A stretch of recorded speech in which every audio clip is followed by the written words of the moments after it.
परत एकदा आपण जाऊयात आपले प्रतिनिधी कृष्णा सोनारवाडकर यांच्याकडे। कृष्णा, आपण पाहतो किरीट सोमय्या यांच्या मेधा किरीट सोमय्या यांच्यावरती मागच्या काही महिन्यांपूर्वी संजय राऊत यांनी आरोप केलेले होते आणि कथित शौचालय घोटाळ्यामध्ये मेधा किरीट सोमय्या या लाभार्थी आहेत, त्यांच्या अकाउंटवरती पैसे गेलेले आहेत असाही काहीसा आरोप जो आहे तो संजय राऊत यांच्या वतीनं करण्यात आलेला होता। आणि त्यानंतर मेधा सोमय्या यांनी माझगाव कोर्टामध्ये या संदर्भात अब्रू नुकसानीचा जो काही खटला आहे तो दाखल केलेला होता आणि संजय राऊत यांच्यावरती आरोप केलेले होते। त्याचबरोबर अब्रू नुकसानीचा जो काही आरोप आहे तो करण्यात आलेला होता आणि यावरती ही सुनावणी सगळी पार पडत होती। मेधा सोमय्या यांच्या वतीनं ॲडव्होकेट विवेकानंद गुप्ता हे कोर्टामध्ये बाजू मांडत होते आणि ही सगळी सुनावणी झाल्यानंतर कोर्टानं आता माझगाव कोर्टाने या संदर्भातला निर्णय जो आहे तो दिलेला आहे। त्या खटल्यामध्ये संजय राऊत यांना दोषी ठरवण्यात आलेला आहे आणि त्याचमध्ये त्यांना 15 दिवसांचा तुरुंगवास, त्याचबरोबर मेधा सोमय्या यांची नुकसान भरपाई म्हणून 25,000चा दंड त्यांच्याकडनं वसूल करण्यात यावा असे सुद्धा कोर्टानं आदेश जे आहेत ते दिलेले आहेत। त्यामुळे आता या माझगाव कोर्टाच्या निर्णयाच्या विरोधामध्ये संजय राऊत ते वरच्या कोर्टामध्ये दाद मागण्याची शक्यता आहे। त्या संदर्भात ते लगेचच पाऊल उचलण्याची सुद्धा शक्यता आहे। त्यामुळे ते कशा पद्धतीनं पुढची कायदेशीर किंवा न्यायालयीन लढाई आहे ते लढतं ते पाहणं महत्त्वाचं असणारच आहे। मात्र माझगाव कोर्टानं या संदर्भातला निर्णय जो आहे तो दिलेला आहे आणि संजय राऊत या खटल्यामध्ये दोषी ठरवण्यात आलेला आहे। त्याचबरोबर 15 दिवसांचा तुरुंगवास आणि 25,000चा दंड सुद्धा माझगाव कोर्टानं संजय राऊत यांना ठोठावलेला आहे। नक्कीच कृष्णा, धन्यवाद या सविस्तर माहिती संदर्भात। तर आपण या प्रकरणात एक महत्त्वाची अपडेट पाहतोय। मेधा किरीट सोमय्या यांनी संजय राऊतांविरोधात ही याचिका दाखल केली होती, खटला दाखल केला होता आणि त्यानंतर या खटल्याचा महत्त्वपूर्ण निर्णय समोर येतोय।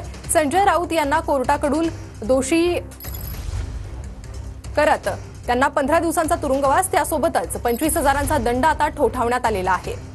तर अब्रू नुकसानीच्या खटल्यात संजय राऊत हे दोषी आढळलेले आहे आणि त्यानंतर त्यांना 15 दिवसाचा तुरुंगवास आणि 25,000चा दंड ठोठावण्यात आलेला आहे। मेधा किरीट सोमय्या यांनी हा खटला दाखल केला होता। अब्रू नुकसानीचा दावा त्यांच्याकडून करण्यात आला होता आणि या प्रकरणीच न्यायालयात सुनावणी सुरू होती। त्या सुनावणीचीच महत्त्वाची अपडेट ही समोर येते। मेधा किरीट सोमय्या यांनी दाखल केलेल्या या याचिकेवर आता संजय राऊत यांना दोषी आढळण्यात आलेले आहे आणि त्यांना 15 दिवसांची कैद, त्यासोबतच 25,000चा दंड आता कोर्टाकडून ठोठावण्यात आलेला आहे। तर अब्रू नुकसानीच्या या खटल्यात संजय राऊत हे दोषी आढळलेले आहे। मेधा किरीट सोमय्या यांनी हा खटला दाखल केला होता। त्या याचिकेवरील सुनावणीनंतर ते दोषी आढळले आणि त्यांना 15 दिवसांची कैद, 25,000चा दंड कोर्टाकडून ठोठावण्यात आलेला आहे।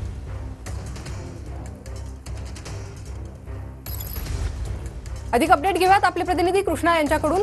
कृष्णा, आता यानंतर संजय राऊत काय पाऊल उचलतील या संदर्भात काही माहिती येते का?